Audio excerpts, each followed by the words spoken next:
Sunshine, lollipops, and rainbows. Everything that's wonderful is what I feel when we're together. Brighter than a lucky penny when you're near. The rain goes, disappears, dear, and I feel so fine just to know that you are mine. This is Pig from WanderingGoblin.com, and I'm talking to Jeff Skalski from Mythic Entertainment. Jeff's going to tell us a little bit about Warhammer Online. Jeff, how you doing, buddy? I'm doing good. How about yourself? Hanging in there. What do you think of the show so far? So far, so good. This is my first con, but I've been pleasantly surprised. It's been great. A little bit of a crowd here at Comic-Con. Have you noticed that? Yeah, just a little. Yeah. Just a little. It's like a herd of geeks, bro. It's over the top. But we're not here to talk about that. We're here to talk about Warhammer Online. What can you tell us? We haven't seen the game now. We, from Wandering Goblin, haven't seen the game in probably 8 months. What can you tell us? There's a lot new going on. Oh, tons and stuff going on. Well, let's talk about the war.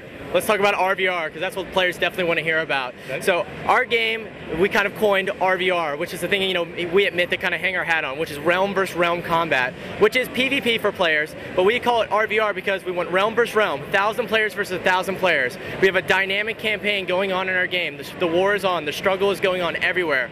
So from even rank 1 to all the way to the end game at rank 40, you can participate and experience the RVR combat, which is great and exciting. Now, it's my understanding, you guys have been touting this for some time, you can level up just by doing PvP alone. Oh yeah. You can definitely. You can go out into the open field RVR lakes, kill players, capture battlefield objectives, capture keeps, use siege, as well as we kind of have our sport RVR, which is scenarios, which you can kind of queue up from anywhere in the world. The more intermittent encounters, like 12 on 12, 18 on 18, tons of different rule sets to keep things exciting and fun. Now, you guys were the first ones to implement a battleground in any MMO anywhere. Yes. Mythic was with Dark Age of Camelot. That's correct. Are you doing some more of that with War? Definitely, and to the next level. Probably 2 levels beyond that. So it's great, it's fun, it's exciting. We're definitely changing things up with the battle, you know, we don't call them battlegrounds anymore, we call them scenarios. But like I was saying, there's multiple rule sets, capture the flag, murder ball, lots of different things to kind of mix things up. And we slowly introduce the players to more complicated mechanics, all the way into the end game, where you actually bust down the capital city gates, flood into the streets, and bring the fight to the city. And it's my understanding that assassination of the leader is the ultimate goal. Yes, actually, more like capturing the leader, and you actually drag him back to your capital city, shackled and chained and all, and you can actually bring him down into the market square and throw tomatoes at him and everything. It's great. Now, is throwing tomatoes a mini game? Yes, you can throw tomatoes, and you can brag about it, you know, and to tell the other realm how much they suck and they're losers. It's great. We want that rivalry all the time. Jeff, that actually sounds really, really good. Can you tell us a little bit about what's going on in the game right here? Sure. So basically, you know, here's our map right here. You can kind of see these objectives.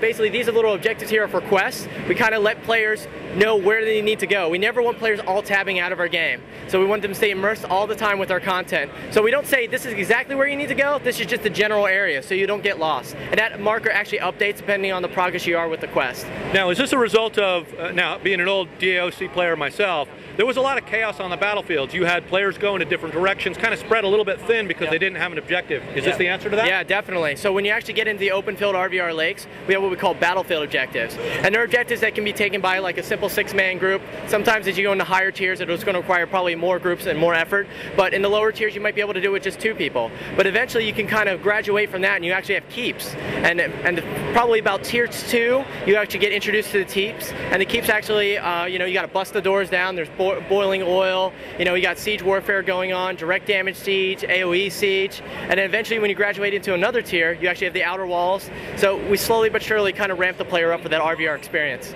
Now, we were talking a little bit earlier about capturing the leader of the opposition. Now, recently, you guys scaled back a little bit. Instead of having 3 major cities on each side, you now have 1. Some classes were eliminated. What can you tell us about that? Our game is much better because of it, really. I mean, Mark said it best, and you can definitely read all about that information on our fact on our website. Right. But, you know, we looked at what we were doing with the cities, and we just did not want to make a city that's just for player services, socializing in an auction house. That's been done. We want to go above that. So we have this concept what we call living cities. Our cities actually prosper and level and rank up over time. So as you participate in the war and as you're doing quests, your city will actually, like, new districts, new areas within the city will open up. You gain access, for example, in Aldorf, you gain access to the library.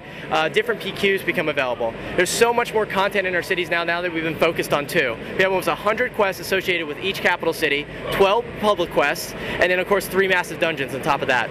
In each city, there's yes. that matches on both sides. Yes, that matches on both sides. We have the city of Aldorf for order, and then we have the inevitable city for destruction.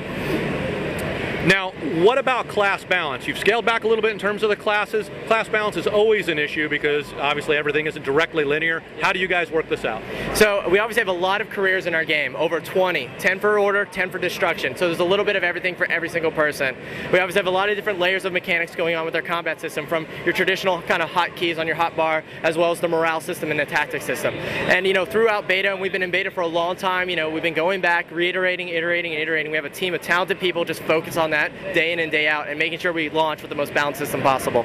Now, obviously, the game isn't done when it's done. Balance is kind of an ongoing thing. Yep, that's true. It's definitely. I mean, as we're progressing through our closed beta and we're letting more and more players in, we start realizing players are doing different things that we didn't really intended. So yeah, it's definitely something we're going to constantly be monitoring and looking at and iterating on as needed.